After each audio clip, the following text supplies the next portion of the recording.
So this is a big opportunity here for Emma Barros.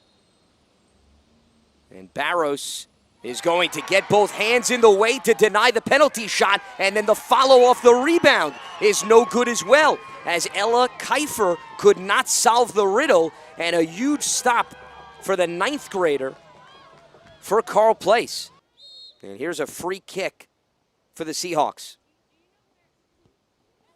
And they're going to drive it towards the goal, perhaps a chance here, and Barros able to get her body on it and deprive a chance for Cold Spring Harbor. As you see, it bounced off the right leg of Luparello, and she couldn't then control it off of the deflection.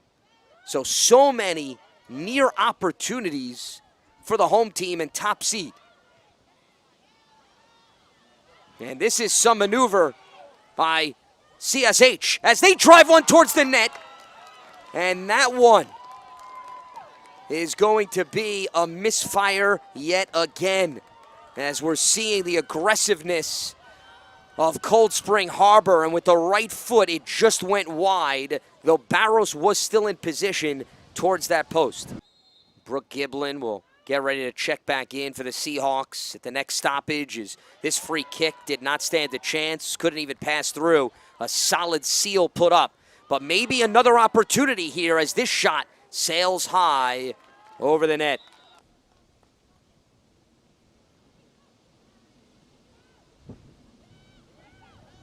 As Lugris trying to create a bouncer herself and will set up a teammate, and the shot goes wide as Madigan did not have to worry about that one. So back-to-back chances here as we see Correa driving it towards the right post, but too far to the right side. Over 2 goals per game. They're looking for that number 1, as this one is going to go in off Madigan.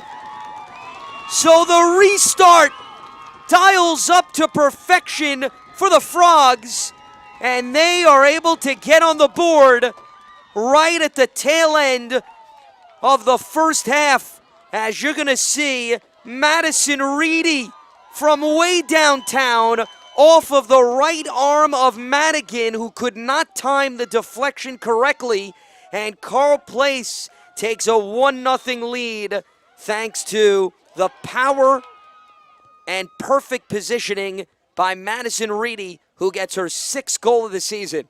Here's a corner for Cold Spring Harbor. Going towards the left post, the header just goes wide. That would have been a perfect setup as the angle was there for the redirect, as you're going to see, perhaps could have got it beyond Barros.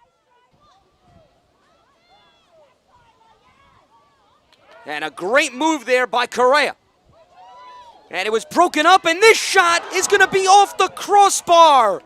Another missed opportunity. That had insurance written all over it from point-blank range. Madigan may have even had a piece of it, but instead it stays 1-0 as Lugris again got set up by Correa, as those two have been in sync all throughout the second half. The junior forward who missed on the penalty kick earlier in this match. And the header is going to be deflected by Barros, and then off the rebound, pushed through for the equalizer. Cold Spring Harbor delivers. It's Brooke Giblin with her first goal of the season, and it comes off the rebound. The header, Barros with 2 hands, the backs couldn't clear it, and Giblin came in charging like a fullback to use her body to get it through the net. Here's Correa.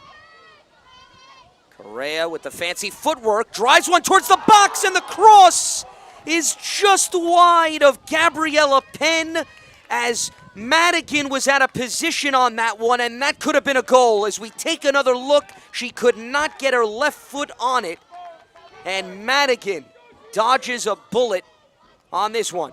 Of their 16 matches, you're talking about nearly half decided by a goal, as this shot is going to be deflected and in off of Barros, and Cold Spring Harbor has crowned itself in its own backyard the Class B Nassau County champs.